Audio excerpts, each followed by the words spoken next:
观众朋友，早，欢迎收看9月18台记台早起新闻，我是卢尚如。昨透早5点多，伫咧花莲市区发生死亡车祸。一个77岁妇人人伊骑车经过高菜市场要倒弯的时，却和一台警察车相撞，弄一个这妇人人所飞出去，佮去弄到路边的家庭车，当场是无心跳，毋过送病院了后，也是救无回来。 一台被倒弯的奥多拜驶一半了，停伫路口，等一台大卡车过了，伊也要过，所到后壁驶来警车相撞，弄击的力量真大。一位77岁姓钟的妇人人碰飞去弄到一台计程车，人抑阁掉伫咧车底，警车内的警察随落车要甲人救出来，其中一位警察的手抑阁互排气管烫着伤。尾也是果菜市场工作人员用拄高机甲计程车拖起来，才甲车底的妇人人救出来。花莲警分局讲，这样严重的交通意外发生伫17透早5点40左右，警车沿花莲市中央路3段由北向南驶。 姓钟的妇人人骑奥多拜自北安路81巷出来了，伫路口等要驶去果菜市场方向，却伫相车路口甲警车相撞。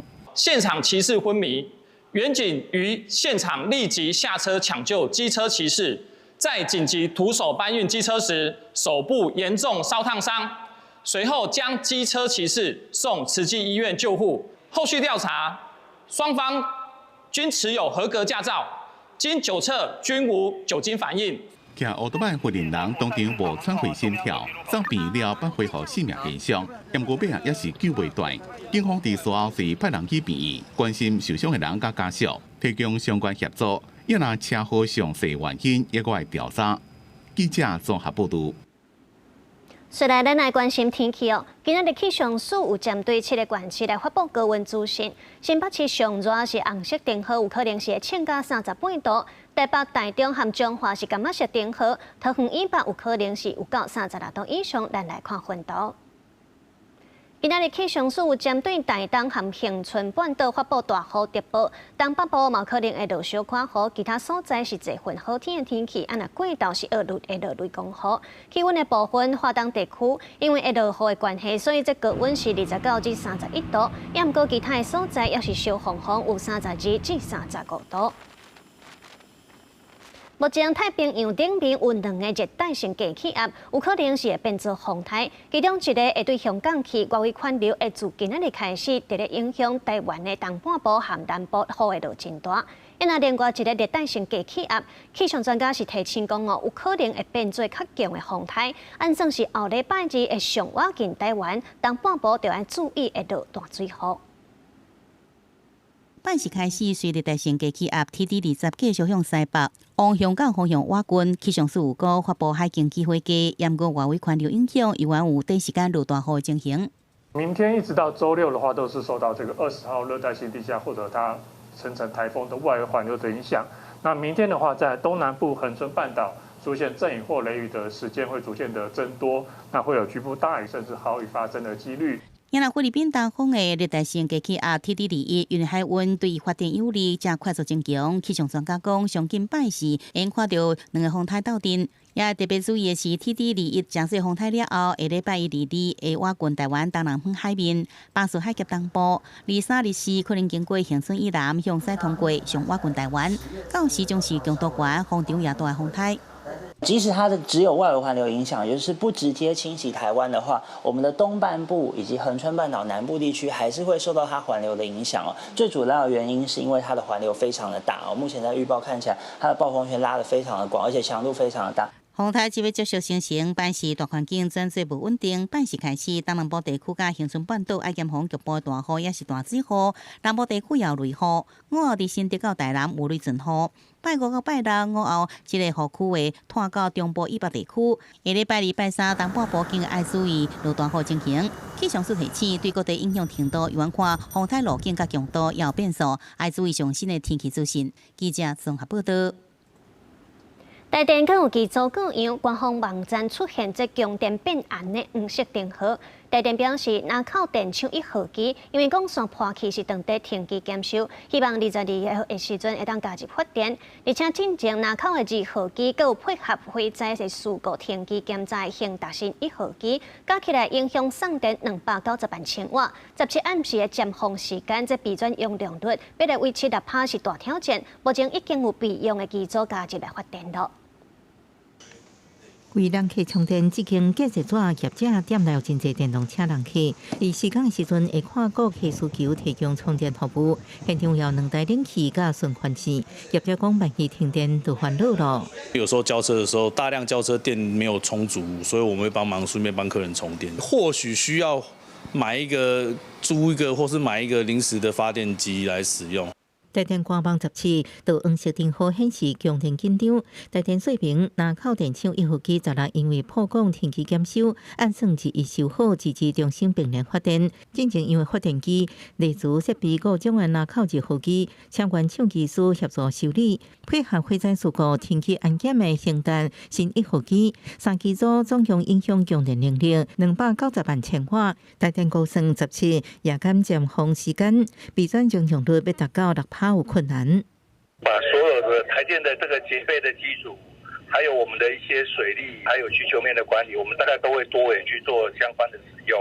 台电表示，机组故障减少差不多8%的电力，北部连接管分用电量悬，南部中昼过后雷阵雨影响供电出力。台电已经启动备用机组，包含兴达小团2、3、4号机、大拿5号蒸汽机组，水电等多元电力供电措施。基于使用者付费的原则啦，还是要让它调整，不要再让其他一些非经济因素，然后去左右那个电价的调整。业者分析，虽然最近台电因为热天电费靠利润，不过因为一直了钱，今年下半年电价胜率委员会会伫19举行，到时阵电价是毋是调整，大家拢关心。记者综合报道。新北市的淡江大桥要伫咧明年通车，新北市议员江义军就指出，交通部甲淡江大桥提起申请商标，范围都包括印刷品含价2个等等哦。公路局表示，这是为着要确保建设的公共性，也有公共服务。也毋过新北市府是讲，若准有统计无排除会照商标法第48条来提出意见。日头落山，淡江大桥的金色光影照伫海面，就敢若是一把正水的刀。工程团队伫设计时阵就用蛋塔无对称下中桥的桥形设计，希望兼顾交通甲日头落山的美丽景色。伫设计时阵，甲主桥塔较偏向淡水这边，较袂去挡到日头，桥甲风景相配合。它考量的淡水系照，那它的一个桥塔是比较偏向淡水端，那避开整个系照在1年4季的一个落日的一个位置，那让系照跟淡江大桥做一个完美的一个融合。不过，这个公共景观选因为申请主题商标引起争议。新北市议员江义进讲，交通部甲淡江大桥提起申请商标，范围包括印刷品、食品、包装饮用水。伊就质疑讲，以后民众若卖车轮饼、鸡卵糕，顶头要印淡江大桥，敢卖先送去审查。主题商标是毋是有通过也毋知。公路局是回应讲，为了要确保公共建设的公共性，也有品牌形象，应该回归到公共服务。才去申请主题商标权。新北市政府讲，伫即马经济部智慧财产局也搁伫咧审理这件案件，所以即马无受任何影响。但是若通过，无排除依照商标法第48条提出异议。记者综合报道。说到来，咱来看今仔日的报纸。头先，咱来看《中国时报》。国民党主席的选举今仔日开始登记，前台北市长霍良斌确定参选了后，就会变做和立委罗志强、前立委郑丽文，也佮有孙文学校的总校长张亚中4人竞争的局面。再来，咱看《联合报》。行政院会今仔日拍算会通过好因3方案，希望会当来鼓励生囝，其中就包括讲，若准生一体这补助，就会求悬到10万块由中央来补助。再来，咱看《自由时报》。美国总统川普去英国拜访，伊也是全球第1位受到英国王室邀请2届去进行国事访问的民选领袖。双方要针对深化两国关系、关税，也有乌克兰战争等等的议题来讨论。今仔日国际上也有啥物大代志？咱做伙来看世界。美国联准会拜三宣布降息一码，暗示第年底进前会阁降2届，这嘛是自去年12月以来美国头一遍降息。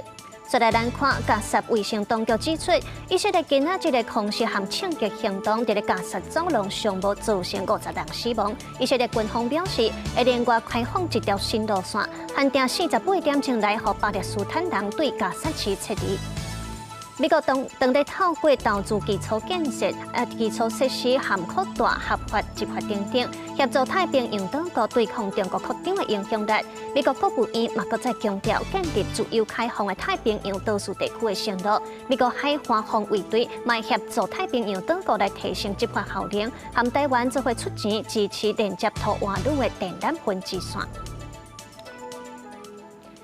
台北市有清洁队员在执勤的时，甲民众无爱的电锅摕去送互Q2转的负责人，说去互人依照贪污罪来起诉。最高检有发函检察机关，讲要检告法理前，侦办的时就爱有同理心，并对这款小金额的贪污符合相关的法规要件，侦查当中会当免起诉。若审判的定数嘛会当来申请免判刑。是有跟法官承认这个过程吗？对。那后来也有把电锅拿回来。出庭的清洁队员伫台北市环保局在做工课，因为私下甲民众等到的电锅摕去互做回收的负责人，虽然讲残值干那32块，同款红照贪污罪起诉，引发社会的讨论。即马最高检嘛发声。最高检发公文提醒各检察机关，依法在侦办的时阵，嘛要有同理心，做出合法、公正，而且有温度的判断和决定。尤其是面对金额真细条的贪污，若是符合相关法规要件，侦查中会当卖起诉。若是已经入去审判的定数，嘛会当申请判免刑。若是无符合条件，但是犯罪的情节真轻，有自备自首，也是摕到的财物5万块以下等等，嘛会当见车减刑和假罪。在贪污治罪条例里面确实有它实质上的困难度，然后我想检察官他也都会知道相关的法规。以最高检察署的立场，我们帮检察官整理一些办案的参考的依据。其实我们重在提醒，涉及贪污，若是要卖互起诉，也是互判免刑，必须符合犯罪了后自首，主动把全部摕到的财物交转去。而且因为安尼查到其他的正犯也是共犯，3个条件是拢爱有。但法学教授讲，实务上有难度，建议重检视贪污治罪条例，爱修法。自首了以后，而且还咬出了其他正犯或共犯，大部分的情况都不是这种情况啊。这个不是检察官呢怎样不为，而是他不能。法界话话讲爱修法，法务部进前回应讲，相关修正草案伫侦报行政院了后，经过1年多的时间，已经伫今年8月完成审查，即马就单送入去立法院。对细条金额的贪污嘛，建议修订检察官的犯起诉范围。记者综合报道。前管联会主委谢晓生进前互监委认为，任内涉嫌这场霸凌和性别歧视，这个全票是通过单席移送庭界法院。经过合议庭审理了后，认定伊做政务官地位悬，所拢无得注意行为，威胁的经济是严重，佮唔承认，法院是判决罚60万。判决的理由是有讲到谢晓生利用这款的地位真济届，因为一寡无紧的代志对当人是言语霸凌，而且和查某同事讲话的时阵是窟窿佮挖甲真挖，讲话无正经佮评论对方的身材。合议庭认定爱互伊停界，所以专案目前是也个会当来上诉。台北市社会局今年5月接到通报，文山区一间补习班的负责人会甲学生针抢过黑白书，甚至都给烫来互学生看，违反着儿少权法的部分。8月21裁定公布负责人的名声，教育局也认定这是真严重的性骚扰。9月初10处分规4人袂使做补习班人员。那这间补习班嘛废止立案，也通知台北市所有的学校。大门关掉，补习班内面是暗搓搓。在台北市木栅的奥德斯汀文理补习班，在地10多档，最近已经无开班营业。之前是有看到带，现在好像没看到，这阵子没看到了，没看到带学生了。原来是社电的负责人伫今年5月，防检举讲疑似对学生强浸含蒙尻川、硬染含碘下体。社会局搜集教育局交通中心的报告和负责人陈述意见的结果，评估这个行为已经违反儿少权法的规定。8月1日采取公布这个负责人的名。台北市教育局是认定有情节重大的性骚扰，9月初10处分中心袂当阁做补习班的人员，因为是补习班的负责人，补习班伫同工嘛废止立案，而且公布转通知台北市的各级学校。听到这种事情会不会有点吓一跳？有啊，有点错。老师错。来看 CRC 联合国儿童权利公约网站的采发公布，地方政府的采发和登录资料拢真清楚，引起社会关注的某准困案，因为议员的观测，7月底伊的名封第2摆公布，不过伫个采发公布内面，有人无封起诉，就封公布伊的名，可能产生争议。做任何的这个行为，都还是会牵涉到人权的问题。要万一你先公告，万一他最后法院又判他没有的话，其实那是非常麻烦的事情。对啊，所以我觉得这个他需要去平衡一下，说他的公告的这个状况啊，还有当事人，像那个会要案，不是后来就确定没事了吗？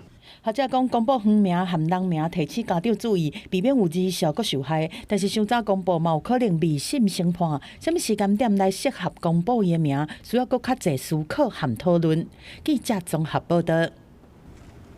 屏东县琉球国中有一个代理老师，可能是替过劳青公司的同事出庭作证，却去互校长登记伫咧职场甲霸凌，并且搁伫咧校事会议顶悬甲打压，想办法要甲变。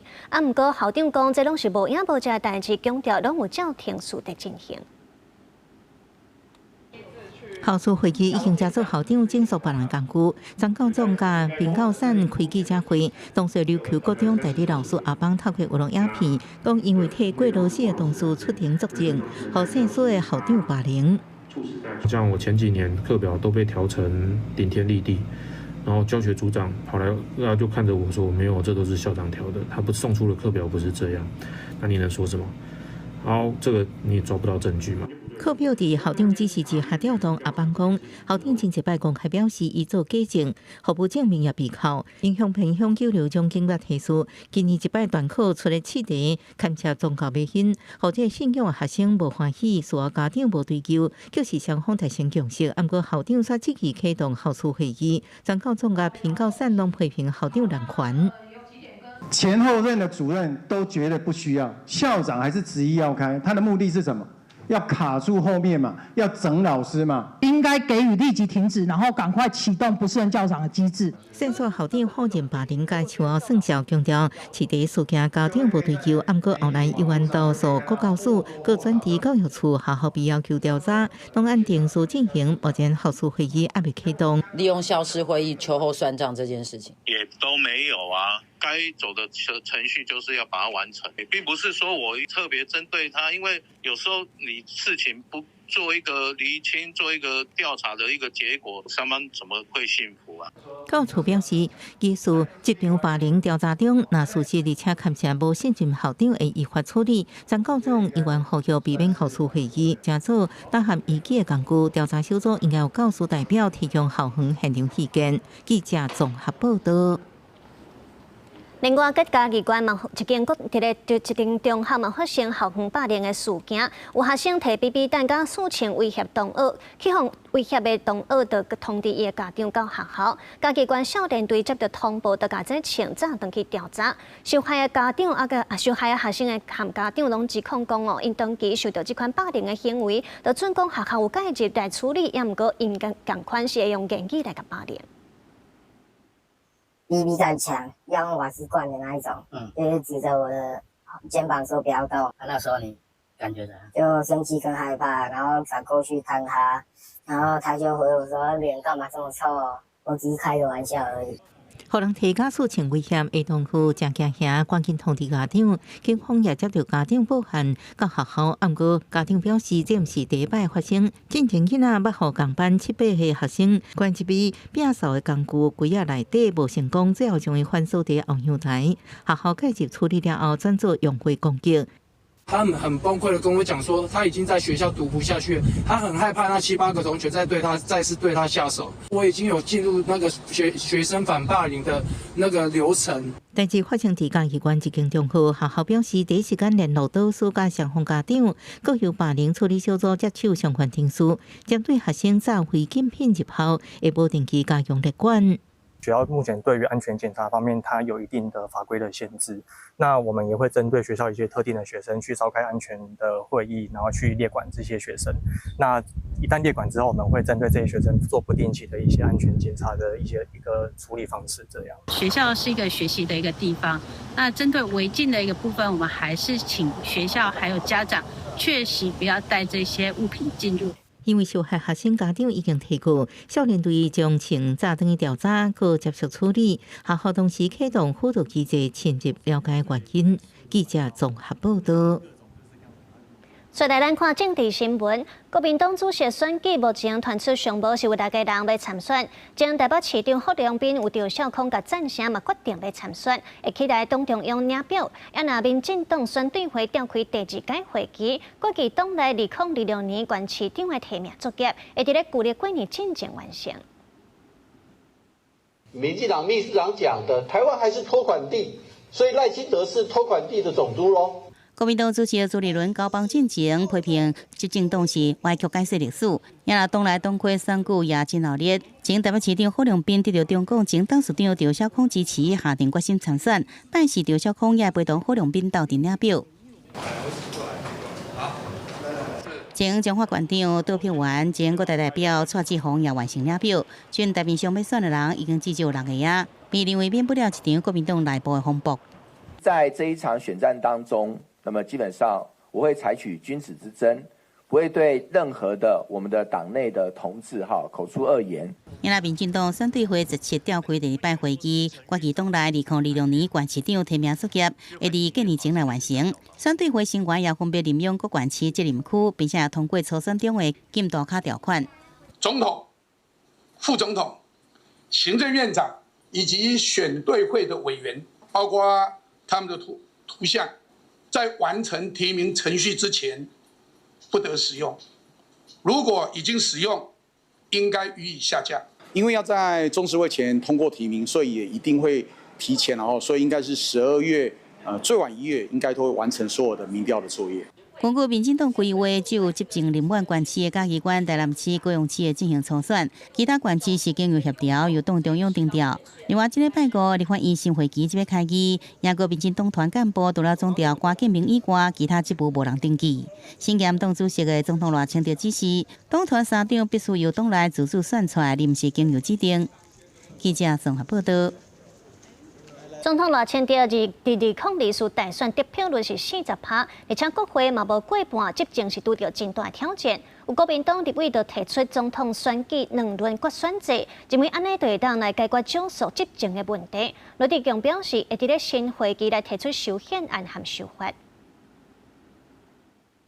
2024年总统大选拿683卡都，最后由民进党赖清德摕到40%的得票率当选总统。不过，这1年多以来，赖总统面对少数执政的挑战，伫真侪项立法事情，赖政府真侪届甲在野爆发冲突。不要少数总统，总统绝对多数。对此，国民党立委罗志强带头，含立委吴宗宪、洪晓玲提出总统2轮决选制，讲要伫新会期推动修宪，也佮有修正总统、副总统选举罢免法。只要在一党分化出现2个候选人，按照数学来算，他就会赢。可是，一旦采取绝对多数决，选民的这种矛盾就不存在了。因为在第1轮的时候，我们都可以选我们自己觉得最棒的人。因为你不用担心你最讨厌的会当选，因为你最讨厌的人，他在第2轮你还有机会把他淘汰掉，所以整个选风会往正向的方向走。罗志强表示，目前总统是采取相对多数当选，敢若相对的民意支持，所以必须要强化总统的正当性。吴宗宪指出，全球40个民主国家总统直选有7成是采取绝对多数，台湾选举制度应该改变，加强绝对多数，符合世界潮流。修宪必须要29位立委提案，85位出席院会，64位决议才能通过。我建议罗志强委员先好好选他的党主席。面对哪位画出收现收款做回进行，会当解决少数疾症，也是高武之中爱起保情形。刘言刘伟是无被武之处，强调爱上沟通甲对话。公司新闻参报道。高雄左营的南门医院准备要拆路，甲原本这6个路口重新规划，到时就会变做一个十字路口。新港处表示，原底的南门古就是未拆，到时这医院的空间会正做地景广场，规个时间期是爱14个月，因为这时间有1年外，居民就开始烦恼这交通的问题了。高雄左营南门医院拢总共6个路口，过去是为着要保护旧城门做的，已经60多年。不过，即卖4颗连灯的社区快速发展，人多车多，6个路口的车红灯上过复杂。若是外口人来到这，会熊熊三无涨，不定发生车祸。为着要改善交通，市府决定要甲医院提掉，改做一个大十字路，按算10月要动工，但因为工期要14个月，可能烦恼交通会愈乱。2个学校都在放学上学。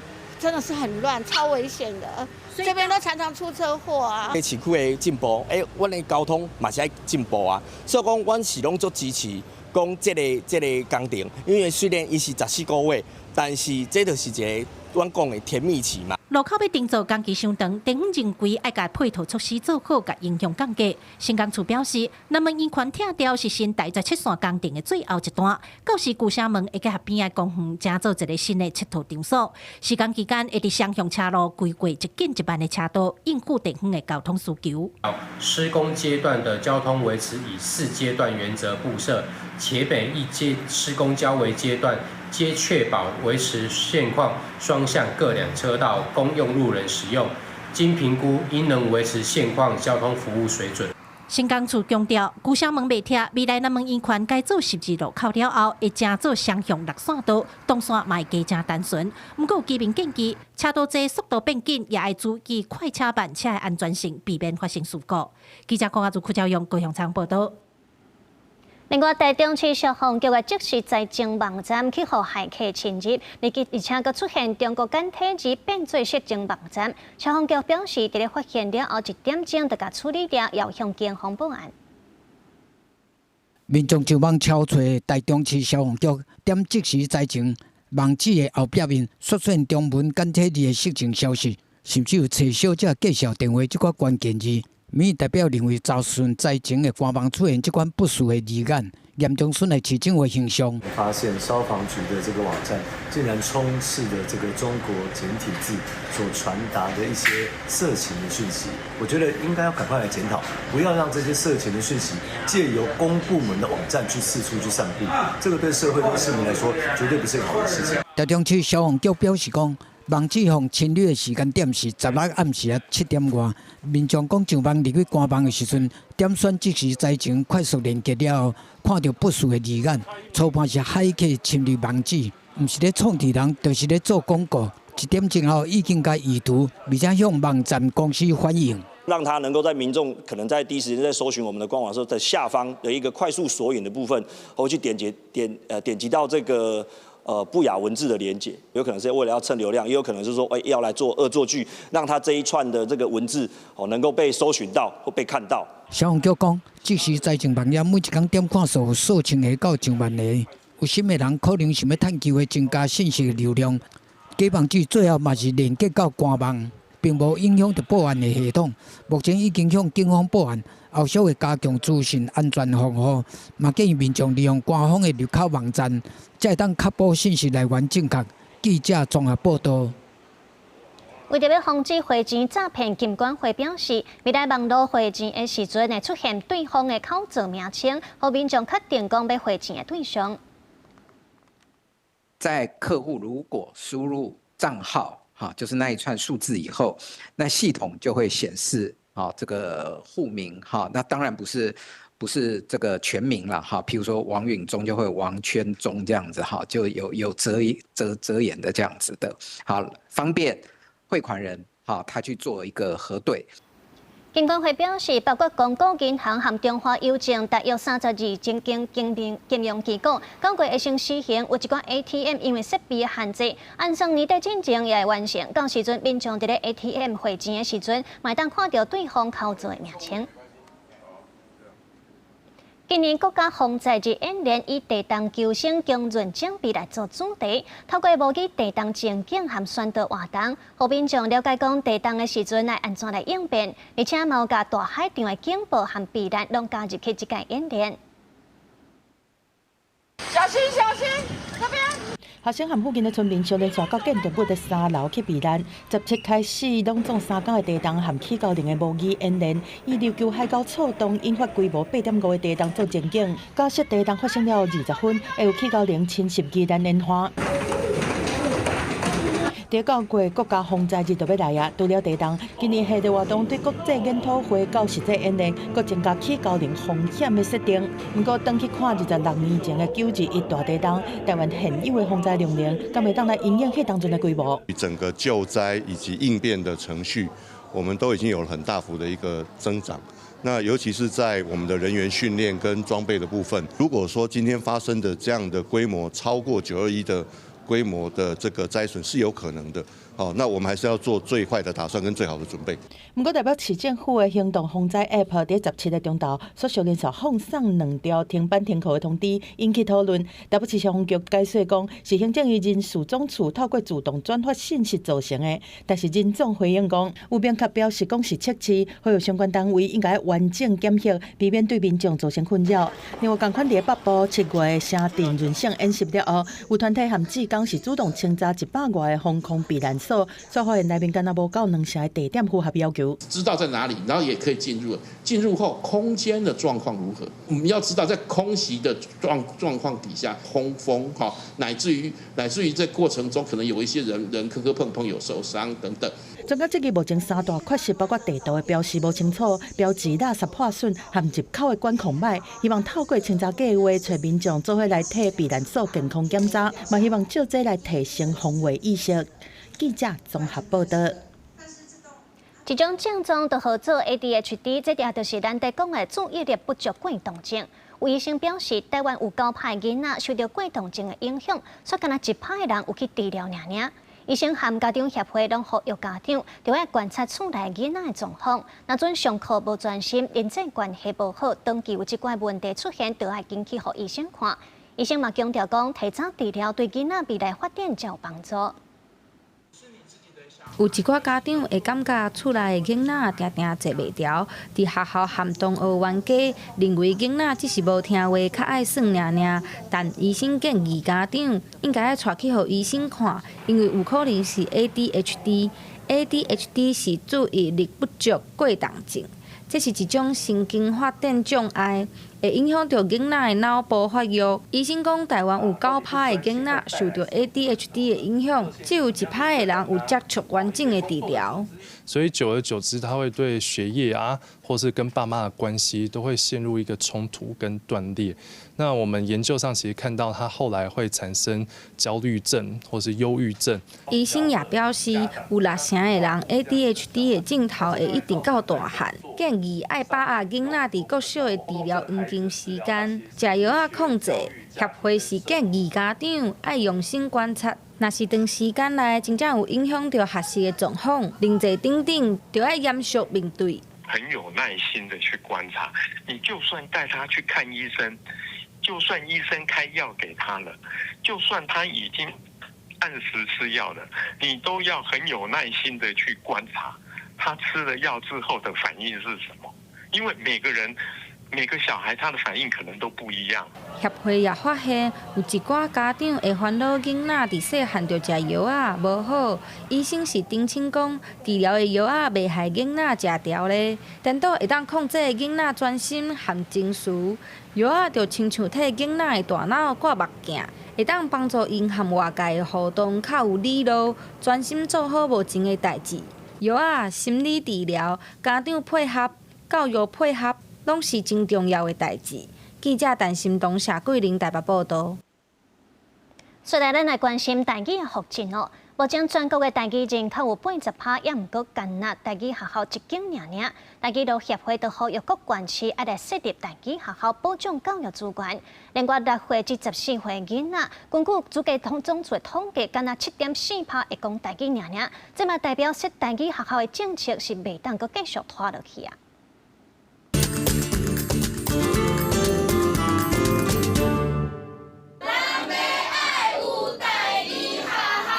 大人囡仔大声喊出要爱台语学校的心声。根据国家语言发展法，今年高雄市北岭国小正做全台湾唯一的台语学校，嘛实现侪家庭互囡仔用台语学各种学科的心愿。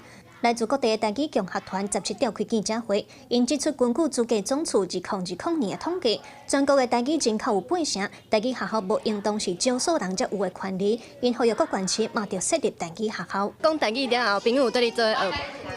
有，因敢若因要自学，一个人确实较孤单。若是有搁较侪人的话，会使做伙学习。台湾台语路协会嘛指出，根据在位法来看，大多的预算，其中高雄吊车尾就有通办台语学校。因认为想要提上侪资源，应当爱尽义务。尤其根据资格总处5年前的调查，6岁至14岁囡仔敢若剩7.4%会晓讲台语，已经有传承危机。协会认为，愈需要透过台语学校来发展台语。因为毛利语因嘛伫咧1970年代差不多特别拢无人会晓讲啊，但是因做即个语言秀语言潮哦，利用即个语言秀全母语的学校啊，成功甲因的即个语言会使搁救回来吼。所以这是咱即马是安那足需要爱有台语学校的原因吼。记者会现场嘛有来自湘北新竹和桃园的议员参与，表态愿意伫咧议会提案支持成立台语学校。台北市呢成立一个台语的普及推动小组的成立，这个会期呢，我也会呢小揪吼，阮嘛大家拢吼支持阮台语被附赠的议会同仁，一起来推动我们台语实验国学校的提案。我的囡仔就出世就晓讲台语，但是伊去学校以后，马上就拄着华语上课的一个状况，所以一开始伊是听无的。咱就希望讲新北市的教育局应该要重视这个台语学校的建立。台语路嘛指出，目前像垦基小学有3间，原住民小学有36间，因呼吁各县市政府成立台语学校，落实国家语言发展法，实现语言平权，保障台语教育的资源。记者卢尚如、郑俊佑台北报道。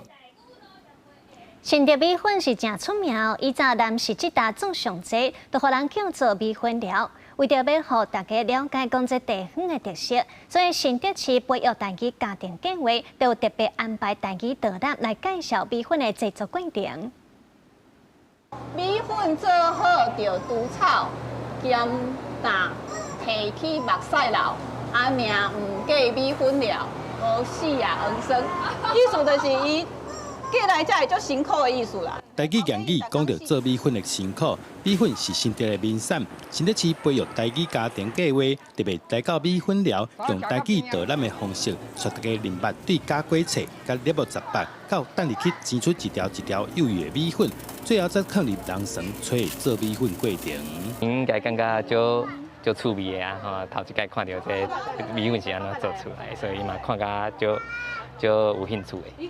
像我细汉教讲阿嬷会讲台语，但是出来以后就无啊，所以我感觉老师因这个活动安尼用台语做真好。目前伫咧新竹南势米粉寮，还阁保留几间传统米粉场。第3代头家也亲身为大家绍介，伊讲做米粉其实无啥物秘诀，上重要就是真材实料。米粉是新竹最有名的名产，所以。来带大家来看米粉工厂，就是这个原因。啊，毋过即摆会当找着传统做法的米粉工厂已经足少啊，会当互囡仔知影讲因平常时咧食的米粉是安怎做出来，然后嘛会当知影，互因知影讲原来米粉有淡的嘛有搭的这2种的差别。老师佮带大家去过去用来拍米粉的所在，毋过即摆差不多拢用机器烘学打，早就无9工方拍米粉的光景。对时代改变，大家拢讲未来若要食到手工米粉，机会恐惊是愈来愈少啊！记者狄君豪新竹报道。中华鹿港较早因为港口就发生事故，所以就伫咧岸边有采一个号做阿弥陀的石碑，民众会伫咧旧历7月25这天来普渡。所以因为这个传统愈来愈衰微了，这几年都有地方人士呼吁来恢复风俗，希望讲透过这1年1摆的普渡，互民众来认捌永过鹿港码头区的历史。大家无闲准备普渡祭品，要来祭拜这块刻佛号的石碑阿弥陀。中华鹿港的大油街附近，过去是旧港口的码头区，常在发生工人甲民众泼落水的意外。先民伫岸边徛石碑顶刷，卖伫旧历7月25这日普渡。地方文书工作者表示，早年普渡办甲真盛大，但是因为地景甲人口结构的改变，这个传统渐渐稀微去。大约伫民国70年代的时阵因为这个港口期开始起反厝码头区的一个全部的分裂拢无去啊。 佮加上这边的一寡老文的，伊已经8号年老啊，所以讲来拜就愈来愈少，愈来愈少。为着卖互阿弥陀的历史消息，这几年附近的店头甲住户开始烧酒传拜拜，有三星蔬果，佮有普渡第一位硬菜汤，代表无心留好兄弟的意思。嘛有真罕的看到用零件壳做的碗箸甲米拿边搭。我家姐即马就是讲，互因做猪用啦。 啊，这来讲就是要做便当。咱等于讲，鹿港人来讲，有食阁有掠，你食无了的，当搁打转去。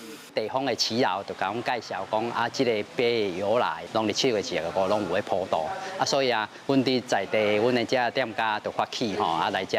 文书工作者指出，这块阿弥陀石碑尚无有200年的历史，是见证鹿港溪河道变化、码头牧业发展的重要资料，嘛是鹿港7月轮普信仰文化展现。 希望透过1年1摆的普渡，互民众认捌过去鹿港码头区的历史，嘛互地方的普渡风俗继续传落去。记者杨淑静中华报道。为着要让民众来了解古迹，文化部和文信杂志合作，为邀请12位作家来书写国内16大古迹，希望改变大家对古迹的刻板印象。 巴洛克风格的油楼伫咧高雄美浓沙区，这是1908年日本时代起的发电厂，号做第一门电厂，也是台湾第一座的三级古迹。文学家谢欣悠参观电厂的时，发现有3个墓，其中一个墓的主人是日本人山中三雄先生。伊伫咧1937年因为清理水池不幸跋落水殉职，谢欣悠就提伊做故事的男主角来写小说，写伊和台湾查某囡仔的爱情故事。是清理这个水池 的时候不幸罹难的，那后来我就把它发展成一个故事。那个时候有很多的客家人、日本人、闽南人，大家彼此有姻亲关系。那我就把这个小说发展成是关于日本人跟台湾女性，一位闽南人、一位客家人之间的关系这样。 若是第一门电厂有浪漫的爱情故事，台湾其他的古迹，亲像台湾总统府博物馆、台北公会堂、雾峰林家16个所在古迹，也拢有属于家己的故事。这是文化部和文信杂志共同出版的固定古迹专刊，和一般的古版古迹小解无同。文化部找12位的文学家来做书写，以说文报道小说的方式来呈现。因这文学家吼，因就了解到，因咧先了解这古迹的 历史了后啊，又搁行入去因这个古迹内底，来甲因的感受，啊，搁因对这个古迹的想象吼，甲写出来。文化部表示，目前全台拢总有112大古迹，计划出版6本的文学作品，希望透过书写来增加大家想要熟悉古迹的兴趣。记者陈亚轩、林旭凯台北报道。 这刻毋那是台湾的国际友伴，这几年嘛有真侪文化交流。今年9月20至10月，要伫咧台南举办一系列的笔记文活动，要透过诗啊、电影，还有玻璃工艺等等，毋望深化文化交流，嘛通甲双方的关系求甲愈远。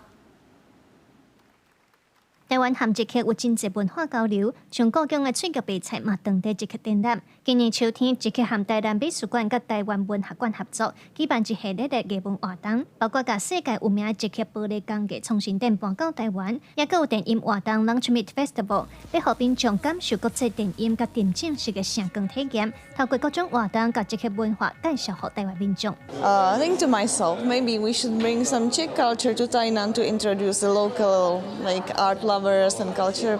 The Czech glass making and Bohemia crystal, it has a really long history in Czechia. We'll have a chance to really experience Czech popular culture. We also do cinema, and we decided to feature winners, Czech Oscar movies. And we actually starting this weekend. 这摆活动主题就合作捷克秋日相遇台南。电光嘛要伫南美馆放捷克嘅经典电影《游子》，也有严密监控嘅列车。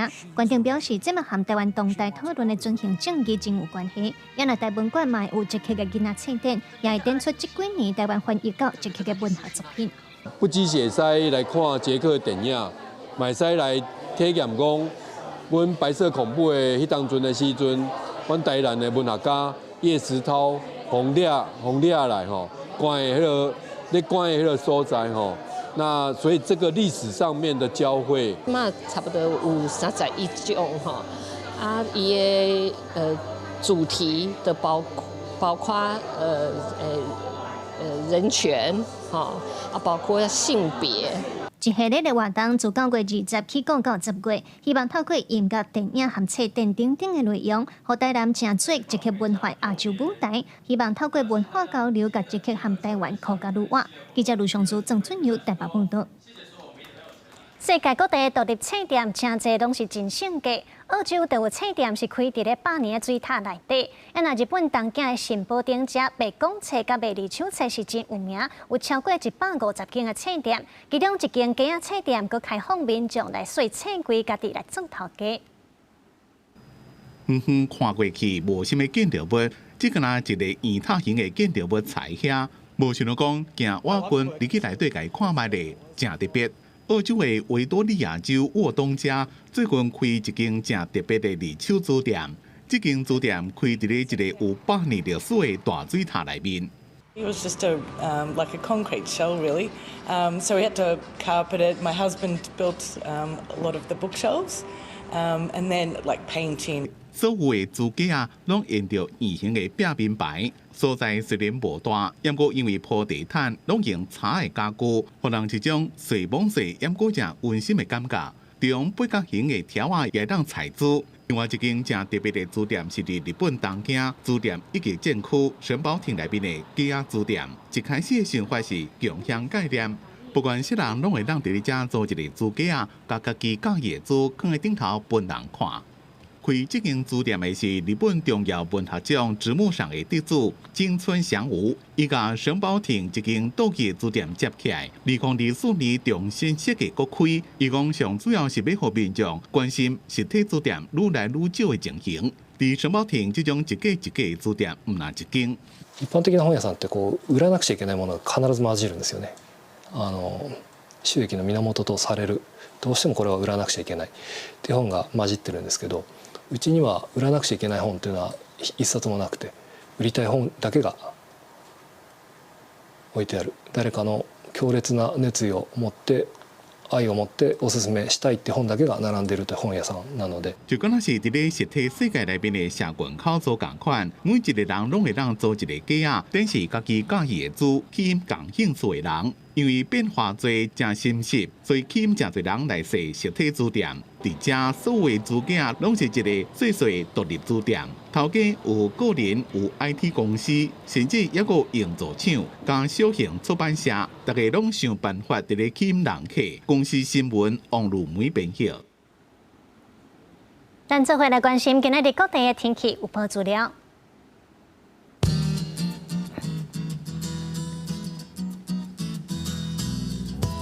北部地区26度至36度，